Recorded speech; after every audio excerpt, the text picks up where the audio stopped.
The 2025 season come to an end for the Atlanta Falcons, man. A heartbreaking 44-38 loss to the Carolina Panthers, and they had slim playoff hopes. Things just didn't go their way, man. To start off, at least to say, what happened to this defense that we had prior 5 games to this Carolina game, man? I seem like, honestly, they took a big step backwards this game. You saw it a little bit in the Washington game as well, the second half. The play calling became atrocious on defense. The pass rush, like the first 10 games we saw, was non-existent. Could not get to the quarterback, and Bryce Young picked the Atlanta Falcons apart. He ended with 251 yards and 3 touchdowns. He also ran for 2 touchdowns. So he had a total of 5.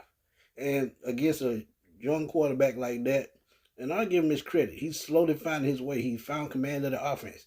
I think he found the perfect coach to fit his skill set and to a coach that could find a way to build around his skill set, should I say. But I think this Carolina team has a bright future with Bryce Young. They've been hampered by injuries. Chuba Hubbard did not play because he's on IR for the rest of the season. But Miles Sanders' reappearance, 66 yards and a touchdown, along with Bryce Young, carried this Carolina Panthers team. But the Falcons, on the other hand, man, every aspect of the game, they controlled it. Even the penalties killed the Falcons this game, man. And it's been doing that. And discipline is a thing that you need to implement as a coach, no matter who you are. The Falcons won every statistical category that they could, putting up 537 yards. And they still couldn't come away with the victory, man, because they couldn't stop anybody. So what happened to the defense? Guess what? They went back to what they were doing during the 4-game losing streak, which is that soft zone defense, which is getting Falcons crushed. And Carolina picked them apart.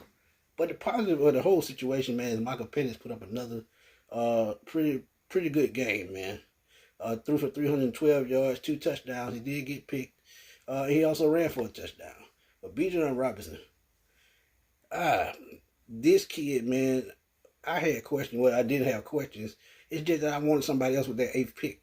But he's showing y'all gradually why he's one of the best young running backs in the league. And next year, to me, with Michael Penix at quarterback and they can retool these weapons, the Falcons going to be just as powerful on offense, if not better, because he'll have a whole offseason with the first unit.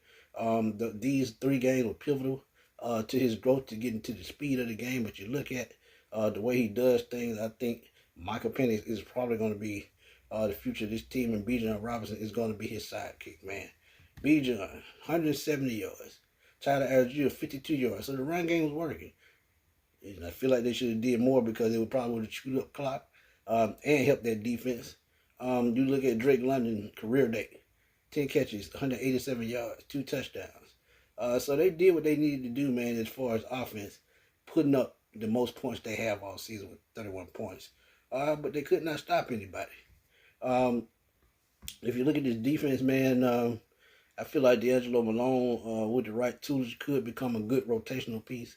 But guys like Lorenzo Carter, Arnold Ebiketie, he's going to probably be back. But Lorenzo Carter may be gone.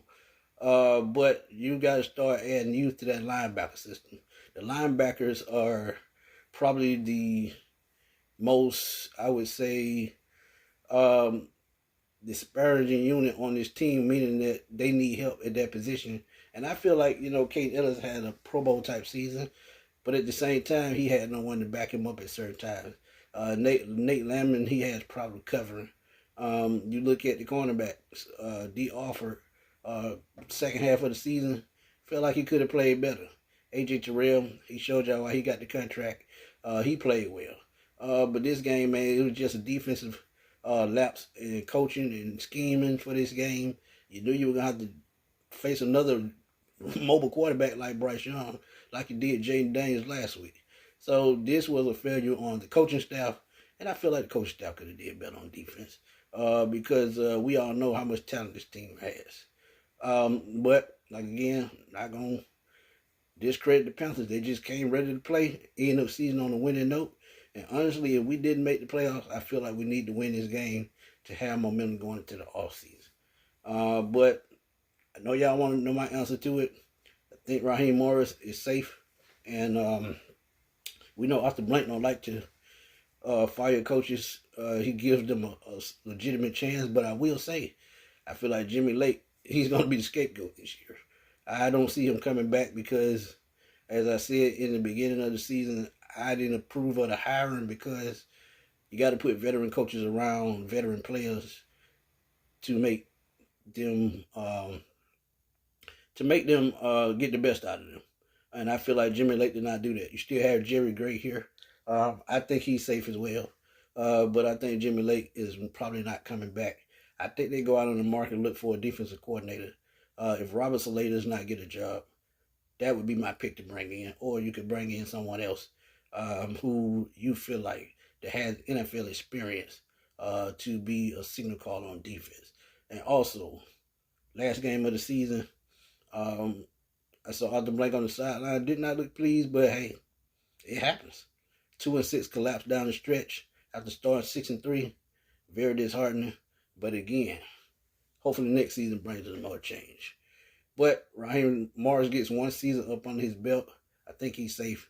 And Falcons fall 44-38. In the season finale, man. Tell me what y'all think. Drop those comments. Let's debate. Let's have fun. Y'all know how we do it on the Sports Machine. It's your boy Antoine Smitty Smith signing off. I will holler at y'all later, man. Peace.